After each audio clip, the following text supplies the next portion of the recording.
শহীদ সালাউদ্দিন কাদের চৌধুরীকে আমরা হারিয়ে ফেলেছি।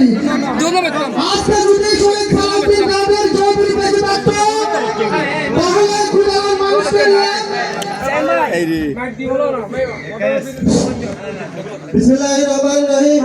তৈরি জাতীয় সংসদ নির্বাচনে আগামী ধানের শীষের কান্ডারি রাঙ্গুনিয়া থেকে সংসদ সদস্য পদপ্রার্থী জনতা মোহাম্মদ কাজী চৌধুরী আপনাদের মাঝে উপস্থিত হয়েছেন। আমি আমার মদের বৃহত্তর পরিপাড়া ও হিন্দু সম্প্রদায় এবং দাসপাড়ার মানুষ এখানে উপস্থিত আছেন। আপনাদের চাওয়া পাওয়া আমার নেতার সামনে উপস্থাপন করবেন। আমরা বিগত দিনে রাজপথে ছিলাম, আন্দোলনে ছিলাম। আপনারা আমাদের এলাকারই লোক, কোনো দলীয় পরিবার দিচ্ছি না। আমি আপনাদের এলাকারই সন্তান। আমাদের কখনো আপনাদের ঘর বাড়ি দেখেছে? আপনাদের কোনো কিছু চাইতে দেখেছে? দেখেন নাই। আমাদের জন্য ওই পার্থিবতা দেখে থাকে। আপনাদের সুখে দুঃখের কষ্টের কথা কোনো কিছু থাকলে আমার নেতাকে আসতে বলেন। আমার নেতা ইনশাআল্লাহ নির্বাচিত হওয়ার পর আপনাদেরকে দেখবে। আমি এখন বক্তব্য রাখার জন্য অনুরোধ জানাচ্ছি মজলুম জননেতা রাঙ্গুনিয়া ধানের শীষের কান্ডারি জননেতা জনাব মোহাম্মদ কাদের চৌধুরী ভাই জানবে।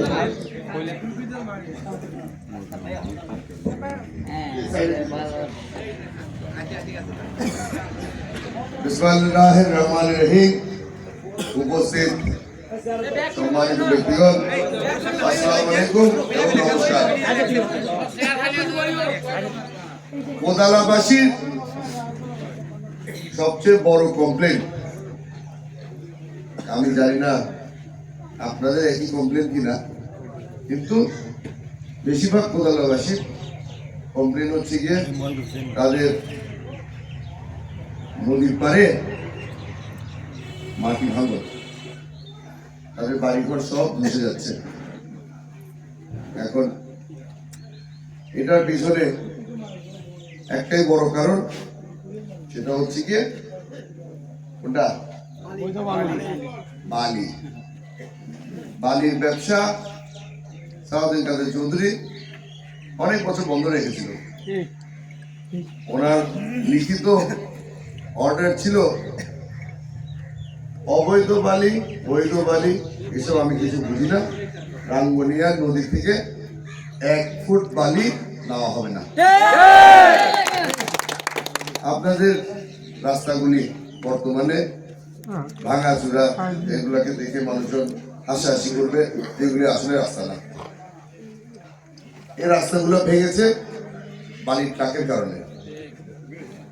আপনাদের এলাকার মধ্যে সন্ত্রাসী হয়, ডাকাতি হয়, চাঁদাবাজি হয়, এগুলোর পিছনেও একই জিনিস। আপনার এলাকাতে যদি শান্তি ফিরিয়ে আনতে চান, তাহলে প্রথম জিনিস যেটা করতে হবে, এই বালির ব্যবসা বন্ধ করতে হবে। আর বালির ব্যবসা বন্ধ করতে হলে আপনাদের সহযোগিতা দরকার হবে। কারণ এই বালির ব্যবসা যারা করে এরা সাধারণ জনগণ না, এগুলা সব সন্ত্রাসী। এগুলা মানুষজনকে ভয় ভীতি দেখিয়ে আপনাদের মুখে তালা মেরে দিয়েছে। আপনারা তাদের বিরুদ্ধে কথা বলতে পারেন না, কথা বলতে পারেন না, কথা বলেনও না। আর কথা বলেন না যেহেতু এদের সাহস বাড়তে থাকে, বাড়তে বাড়তে এমন পর্যায়ে চলে গেছে যে আমার আশেপাশে যে সিনিয়র নেতৃবৃন্দ আছে তাদেরকেও হুমকি দেয়। এখন আপনি অবৈধ বালির ব্যবসা করবেন রাঙ্গুনিয়াতে, হুমকি দিবেন বিএনপির নেতাদেরকে,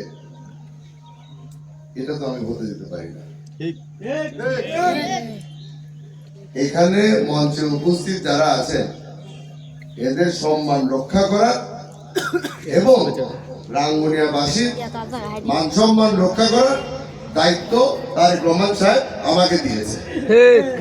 ধানের শীষ আমার হাতে তুলে দিয়ে আমাকে বলা হয়েছে রাঙ্গুনিয়ার মানুষের পাশে তুমি থাকবা।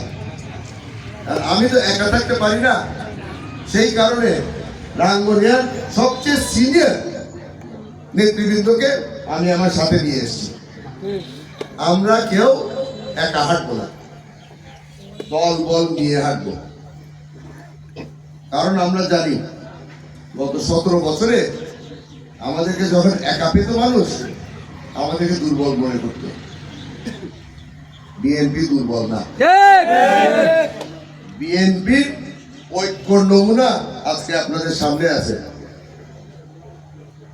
আমরা একাই 100, কিন্তু সকলে যখন একসাথে দাঁড়াই, কোন ধরনের সন্ত্রাসী বালি ব্যবসায়ী আমাদেরকে ভয় দেখাতে পারবে না। আপনাদের থেকে আজকে আমি একটা অনুরোধ করব, এই যে যারা যারা এই অবৈধ ব্যবসার সাথে জড়িত আছে, নির্ভয়ে আপনারা তাদের নাম আমাদের কাছে বলে দেবেন। আইনি ব্যবস্থা নেওয়ার দায়িত্ব আমার। কারণ আমি যদি রাঙ্গুনিয়াতে শান্তি না ফিরিয়ে দিতে পারি, তাহলে আমার এই মঞ্চে দাঁড়ানোর কোনো অধিকার নেই। আপনাদের সকলের কাছ থেকে আমি অনুরোধ করব, মনে সাহস নিয়ে আসেন। জুলাই আগস্ট মাসে বাংলাদেশকে নতুন করে স্বাধীন করার জন্য এই ছোট ছোট বাচ্চারা, যুবকরা মাঠে নেমেছে, জান দিয়ে দিয়েছে নতুন বাংলাদেশ গড়ে তোলার জন্য। আর নতুন বাংলাদেশ বানানোর জন্য সাহস লাগবে। আর আমি জানি রাঙ্গুনিয়ার মানুষের মনে অনেক সাহস। আজকে আমি আপনাদের থেকে ওয়াদা নিয়ে যেতে চাই যে আপনারা আর এদেরকে ভয় পাবেন না। আপনারা ওয়াদা করবেন? আপনাদের পাশে রাঙ্গুনিয়ার বিএনপির প্রতিটা সদস্য আপনাদের পাশে দাঁড়াবে।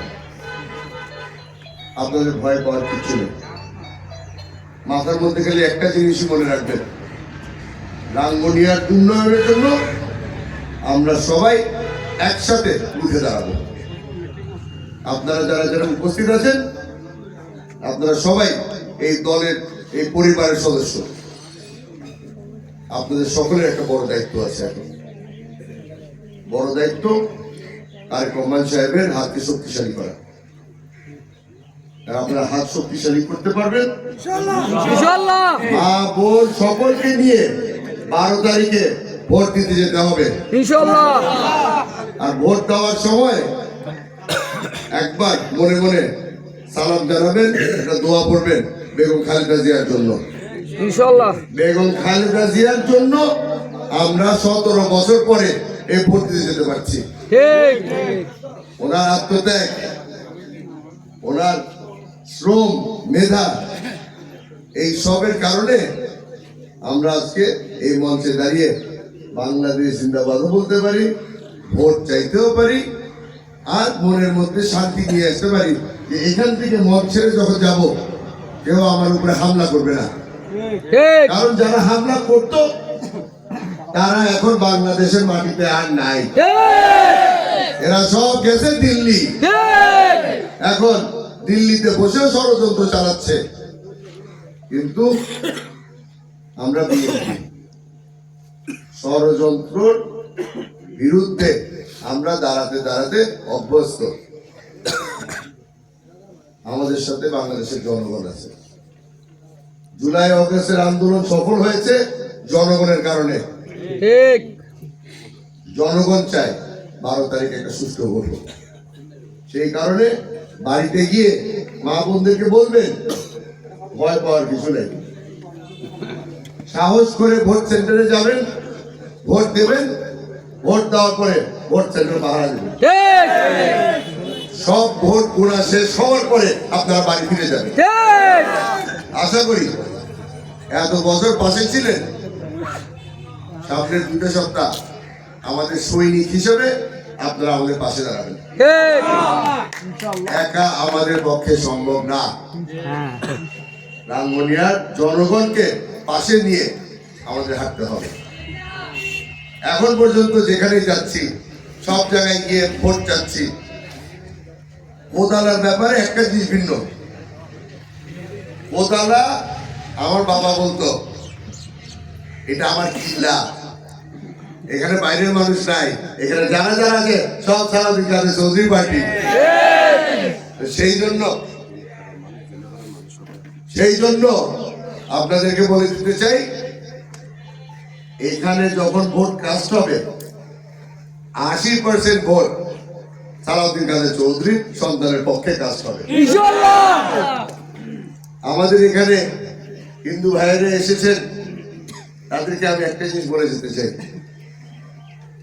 সামনের কাতারে, পিছনের কাতারে, মাঝখানের কাতারে যারা বসেছে এরা সকলেই আমার পরিবারের সদস্য। এখানে আমি ধর্ম দেখে সামনের কাতার আর পিছনের কাতার বানাই না। একটা জিনিস করি, মুরব্বীদেরকে সামনে দিই। এই মুরব্বীদের কারণে সালাউদ্দিন কাদের চৌধুরী হয়েছিল। এই মুরব্বীদের কারণে বিএনপি এখনো মাঠে শক্ত অবস্থান করছে। এই মুরব্বীদের কারণে আমি রাজনীতি শিখেছি। আমার এখানে যারা সিনিয়ররা আছেন এদের সকলকে আমি ধন্যবাদ জানাই, কারণ এরা সালাউদ্দিন কাদের চৌধুরীর ভাই খালি না, এরা হচ্ছে গিয়ে আসল বিএনপি। আপদে বিপদে পালিয়ে যায়নি, লড়াই করেছে 17 বছর প্রত্যেকটা ব্যক্তি। কতজন আছে এখানে বয়স হয়ে গেছে, কতবার জেল খাটতে হলো। আমাদের আহ্বায়ক সাহেব আচ্ছা কয়বার জেল খাটতেন? 3 বার। আমাদের সবচেয়ে সিনিয়র নেতা এখানে 3 বার তার জেল খাটতে হলো, কিন্তু একবারও আপনাদেরকে পিঠ দেখায়নি। আপদে বিপদে আপনার পাশে ছিল।